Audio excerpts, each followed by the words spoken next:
విశ్వశక్తి సహాయంతో డబ్బు, ఐశ్వర్యం మీ సొంతం చేసుకోండి.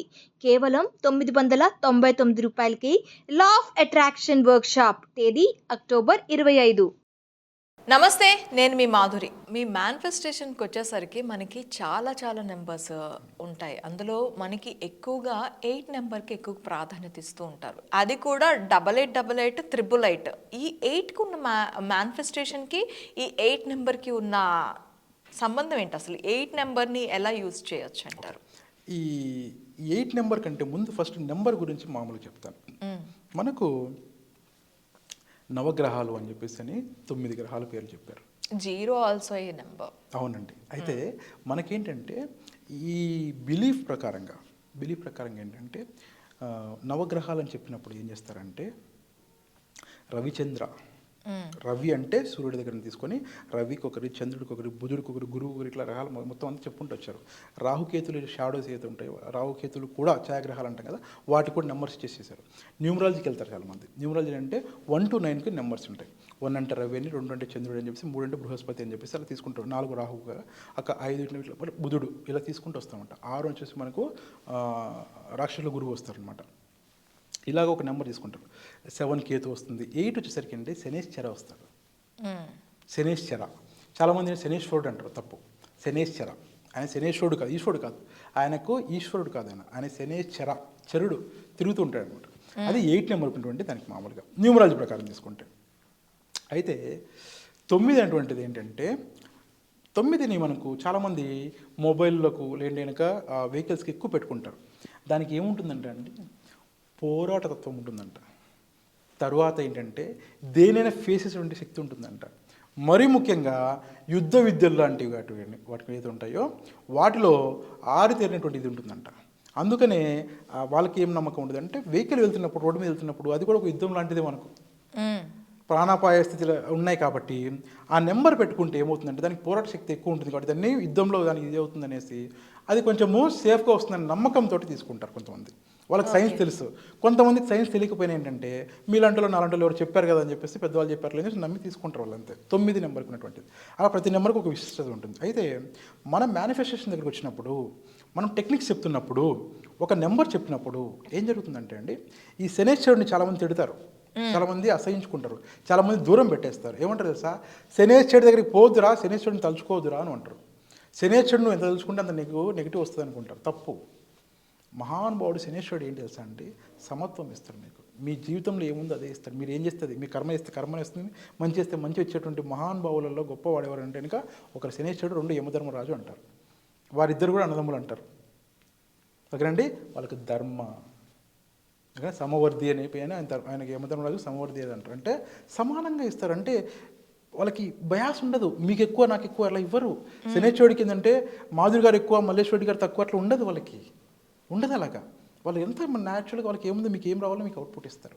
అయితే ఆ 8 నెంబర్స్ ఏంటంటే శనేశ్వరుడు కాబట్టి న్యూమరాలజీ ప్రకారంగా చేసుకుంటే ఏం చేస్తారంటే శనేశ్వరుడు దానికి మాత్రమే కాదు, దేనికి ఓన్లీ మన జీవితంలో జరిగేటువంటి కర్మకు కాకుండా ఏంటంటే మీరు ఏదైనా సాధించాలనుకున్నా కూడా డివోషనల్గా కొంత పనిచేస్తుంది, డివోషనల్గా చాలా పనిచేస్తుంది.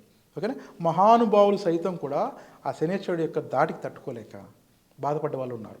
కాబట్టి ఏంటంటే ఆయన ఏంటంటే అయ్యా మమ్మల్ని ఇబ్బంది పెట్టకయ్యా అని కొంచెం చేసుకునేలాగా ఆయన తలుచుకునేలాగా చేస్తారు.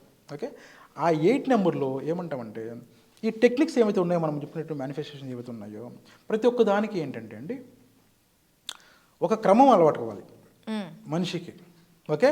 ఇప్పుడు భోజనం ఉందనుకోండి, ఓకేనా, భోజనం తింటున్నప్పుడు నా తల్లిదండ్రులు నాకు నేర్పించారంటే ఇలా కలుపుకొని ఇలా తినాలి, ఇది ఇక్కడ మనకు తాకద్దు, అలా రకరకాల కొంచెం చెప్పారనమాట. ఇలా చప్పరించకూడదు, ఇలా దాన్ని ఏమంటారు ఇలా పెట్టుకుంటారు, అలా చేయకూడదు, రకరకాల కొంత చెప్పారనమాట. ఒక క్రమం అలవాటు చేశారు. ఎందుకంటే చూస్తున్నప్పుడు బాగుంటుంది, తినడానికి బాగుంటుంది, అన్నీ బాగుంటాయి అని చెప్పి ఇలా తీసుకొని ఇలా తినాలని చెప్పారు, ఈ చేతి తినకూడదని చెప్పారు, ఇలా రకరకాలు చెప్పారు నాకు. ఓకే. మనిషికి ఏంటంటే అండి ఒక డిసిప్లైన్ చేసేటువంటి ఒక పరిణామ దశలో ఏం జరుగుతుందంటే ఒక మాల వేశారనుకోండి, ఒక దేవుడు మాల ఏదైనా వేశారనుకోండి, ఒక అయ్యప్ప స్వామి మాల, ఏ దేవత మాల, దేవుడు మాల వేశారనుకోండి, ఏమంటారంటే ఇన్ని రోజుల పాటు ఉండాలి. ఓకేనా, అది దీక్షలాగా తీసుకోవాలి. అలా చెప్పలేదనుకోండి ఇన్ని రోజులు అని చెప్పలేదు అనుకోండి, ఎవరు ఇష్టం వచ్చిన వాళ్ళు వేసుకుంటారు, వెళ్ళిపోతారు. ఒక రోజు 2 రోజులు వాళ్ళకి తెలియదు కదా, వాళ్ళ క్రమం మనమే అలవాటు చేయాలి. ఈ అలవాటు చేసే దిశలోనే మనకు ఈ నెంబర్స్ అన్నీ వచ్చాయి. అంటే ఒక 108 సార్లు కానీ, 108 రోజులు కానీ, 21 రోజు కానీ, సైన్స్ ఏమిటంటే 21 రోజు మనం ఒక పని చేస్తే కనుక, కంటిన్యూగా ఒకటి టైంలో చేస్తే కనుక 22 ఆటోమేటిక్ చేసేస్తుందంట. అది 22nd డే ఆటోమేటిక్గా అలవాటు అయిపోతుందంట. అది సైన్స్, ప్రూవెన్ సైన్స్ అది. ఓకేనా? అందుకని మనం ఏం చేస్తారంటే, మీరు అన్నట్టుగా ఒక స్వామిమాల వేస్తే కనుక 40 రోజుల పైన, 45 రోజులు, 8 రోజులు మనం చేస్తే కనుక వాళ్ళ మైండ్ ఏమవుతుందంటే మంచి వైపుకి వెళ్తుందని నమ్మకం. ఎలాగా? చెడు చేయకూడదు, చెడు పలకకూడదు, చెడు మాట్లాడకూడదు, మంచిగా ఉండాలి, మంచిగా బతకాలని చూపించడానికి చెప్పేటువంటి ఇవన్నీ కదా.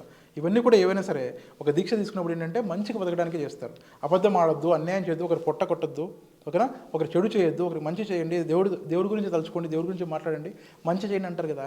ఆ మంచి చేసేటువంటి లక్ష్యం ఏదైతే ఉంటుందో అది ఒక 45 రోజులు, 8 రోజులు అలవాటు అయిపోతాయి. ఆ తర్వాత అలవాటు అవుతుందని చెప్తారు, కానీ కొంతమందికి అలవాటు అవ్వట్లేదు. ఎందుకు తెలుసా? దాంట్లో నిష్ట ఉండదు. వాళ్ళకి ఏంటంటే మొక్కుబడిగా చేస్తారంటారు, ఏదో చెప్పేసారు చేశారని చేస్తారు, కానీ అలా కాదు, మనస్ఫూర్తిగా చేయాలి. మనస్ఫూర్తిగా చేస్తే ప్రతి నెంబరు పవర్ఫుల్లే.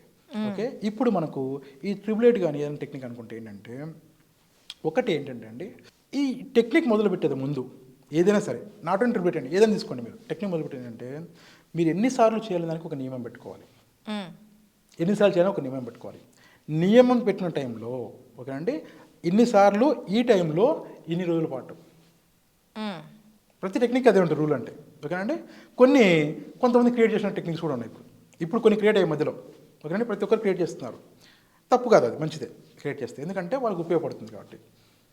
ఇన్నిసార్లు ఇన్ని రోజులు, ఓకే, మనము మన ఏదైతే అఫర్మేషన్ ఉందో దాన్ని రాసుకోవాలి.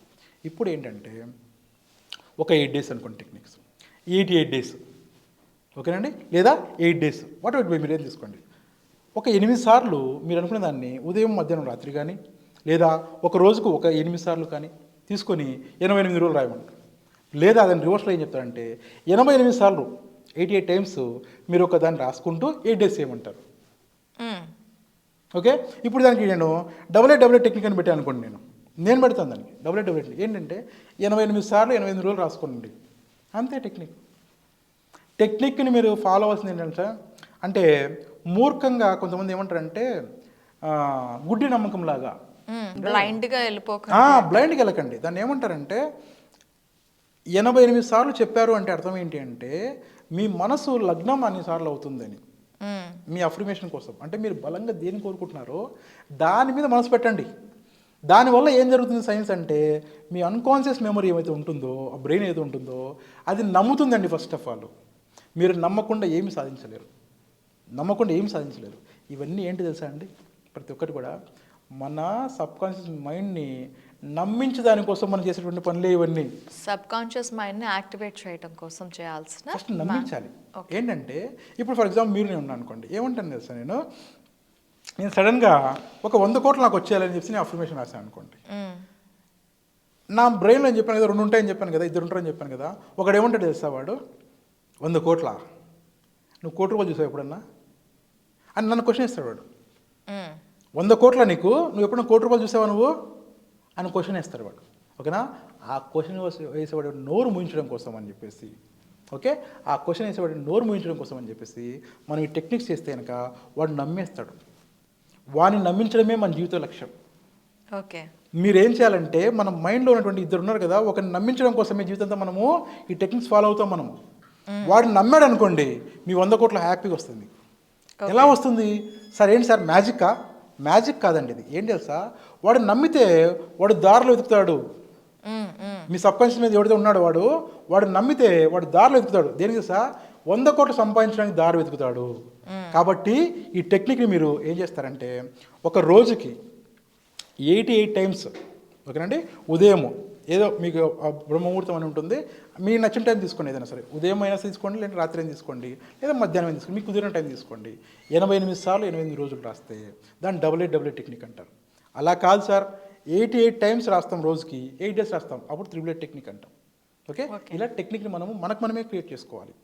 చేసుకొని మనస్ఫూర్తిగా రాయాలి. రాసిన సేపు మీరు నమ్మాలి. ఓకే, జస్ట్ ఒక హోంవర్క్ పిల్లలకి ఇస్తే రాస్తారు సార్, అలా రాయకూడదు. వాళ్ళు ఏం చేస్తారు హోంవర్క్ అంటే అండి, రాసేసి వెళ్ళిపోతారు వాళ్ళు అందులో అట్లా ఏం రాస్తారు కూడా వాళ్ళకి తెలియదు.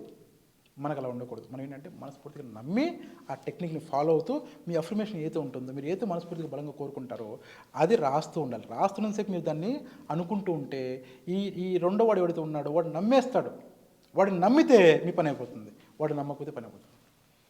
ఓకే ఓకే రెడ్డి గారు, thank you very much. Thank you.